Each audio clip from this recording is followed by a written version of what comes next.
So when I think about my research agenda and the passion I have for it, I just think about my very beginning here at Washington State University in the Murrow College of Communication. I was so blessed to have incredible faculty mentors, and that has led to a real passion of mine for mentoring students through research experiences, both graduate and undergraduate students. My research agenda focuses on understanding how the human brain processes and is impacted by all kinds of media content and technology. I'm especially interested in how media can be used for positive effects on human health and wellness. But my research agenda covers all things related to the brain on media, if you will.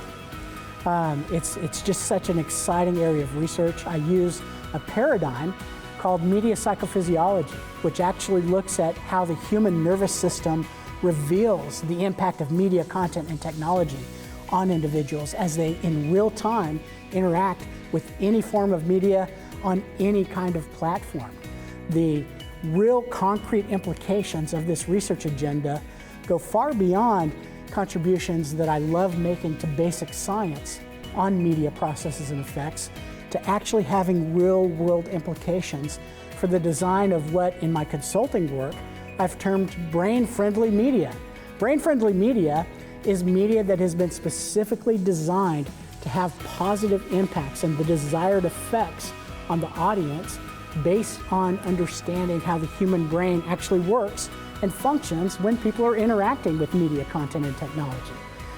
So that just gets me really excited. And I think, also I think that passion goes all the way back to my time before grad school, when I had the pleasure of working in commercial radio. When I was much younger, I thought I was going to be the next rock and roll DJ. I spent 8 years working on air and commercial radio, and that really introduced me to the industry side of media and sparked my interest.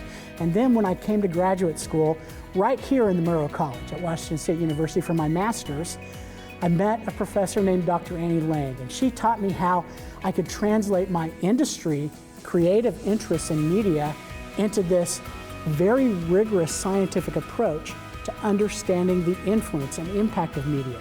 And I love teaching that to students. I love working with research partners nationally and internationally across the globe now. I've been so privileged to develop great friendships and partnerships in countries like Germany and Spain, and just really enrich my research agenda by working with these folks. I also have been very blessed over the past 6 years to do some consulting in an area called neuromarketing. Neuromarketing is a brain science that the whole marketing and communications industry has jumped onto, about how to figure out to design content and experiences for consumers that really match up with this idea of what I call brain-friendly media. And so really that's my research passion. That's my teaching passion. That's what drives me to come to work here every day in the Murrow College of Communication, where I'm so privileged to be the Associate Dean of Research and Graduate Studies. I invite you to personally reach out to me. My email address is pbolls@wsu.edu. I welcome intellectual discussions. I welcome just inquiries about our graduate program, about research partnerships in the college. You should definitely check out our Murrow Minds initiative. And we just look forward to meeting anyone and just really moving the agenda of communication science forward. I'm Dr. Paul Bolls, proud Cougar alumni and Murrow Mind.